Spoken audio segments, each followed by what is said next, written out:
Como estão as tuas atividades? Tá sendo bacana? Tá com dúvida? Se tiver com dúvida, manda uma mensagem para a Pro, que a Pro vai escutar, tá bom? Meus amores, na página 8, a atividade 14, agora eu vou dar continuidade à explicação das atividades, tá bom? Então vamos lá, tá ligadinho, né? Página 8, atividade 14, ela vai vir falando a respeito de sinônimos, palavras com o mesmo significado. E estas palavras, elas são aquelas palavras, é um tipo de palavra que nós já começamos a estudar agora nesse estudo da língua, que são as características. Se você observar bem, todas as palavras em vermelho dessa atividade, elas são características. E você vai me dar outras palavras que tenham o mesmo significado dessas características, tranquilo? Na próxima página, página 9, nós temos as atividades 16 e 17. As duas atividades, elas vão precisar que a gente se lembre um pouquinho a respeito dos sinais de pontuação. Você está lembrado dos sinais de pontuação? Quais são os sinais de pontuação que nós temos que utilizamos mais comumente? O ponto final, ele indica o final daquela frase ou o final daquele parágrafo. Então, o ponto final a gente usa quando a gente já fechou uma ideia. Nós temos também a vírgula, que é também, ela separa algumas ideias, mas dentro da mesma frase. E ela serve também para separar enumerações. Há quem diga que a vírgula é uma pequena pausa, porque quando nós vamos fazer a leitura, a maneira de expressar a vírgula realmente é uma pausa, mas é uma pausa menor, uma pausa que vai dar uma continuidade ainda, diferentemente do ponto final, ok? Nós temos os sinais de exclamação, que é para admiração, espanto, algo assim estupendo, você vai usar exclamação. A interrogação é a nossa amiga conhecida. Quando eu tenho uma dúvida, quando eu quero saber algo e fazer uma pergunta, eu uso a interrogação.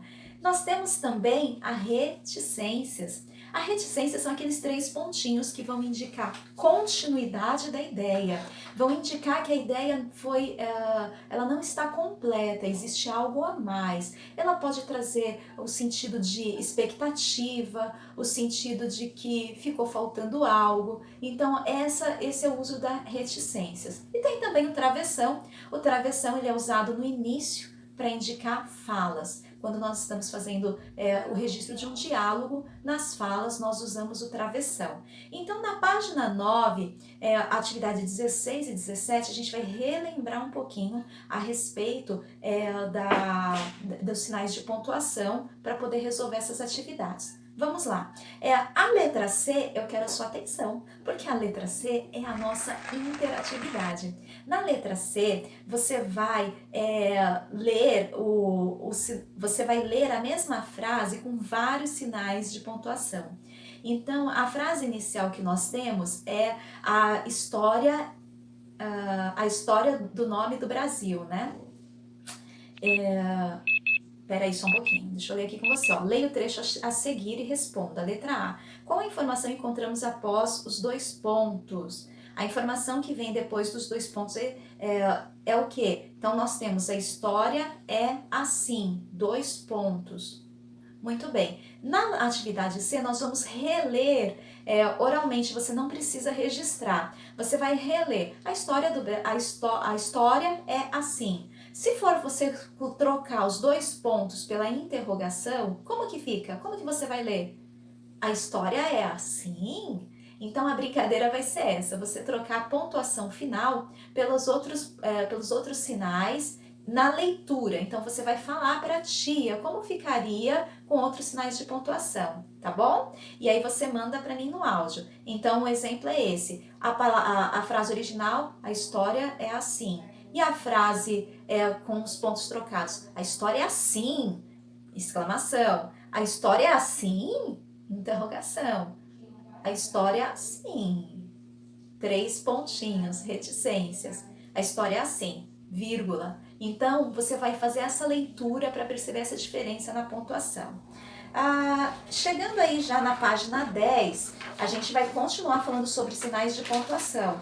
Como é importante os sinais de pontuação. Você vai observar o exercício 18, tem um texto que está faltando algo muito importante nele, e são os sinais de pontuação. E aí você vai colocar para a tia os sinais de pontuação nos lugares corretos para que esse texto comece a fazer sentido.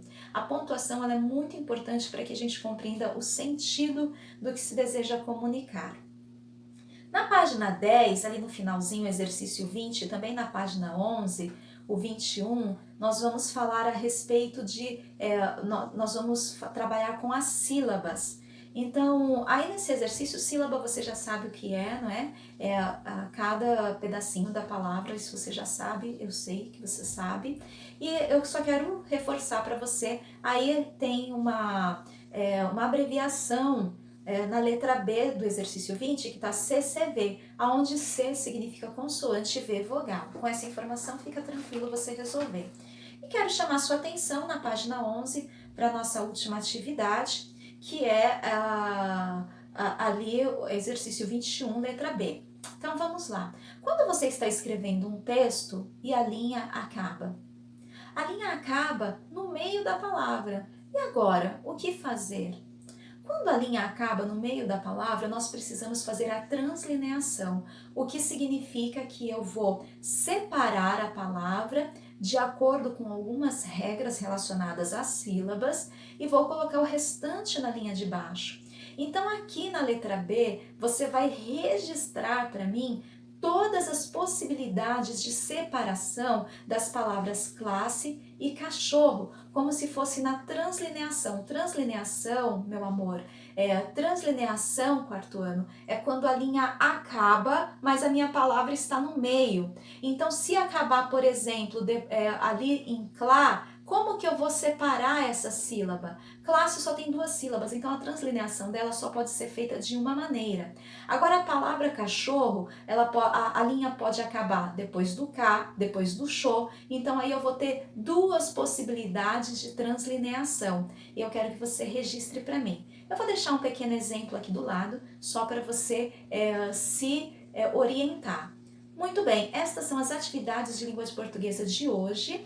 E eu conto com você, com o seu capricho, capricha na letra, não esquece de colocar a data.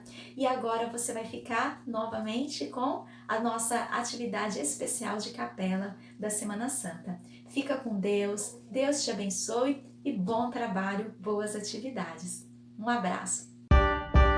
Valeu mesmo pela sua participação, pelo seu empenho e uma avalanche de amor para você. Tchau! Tchau.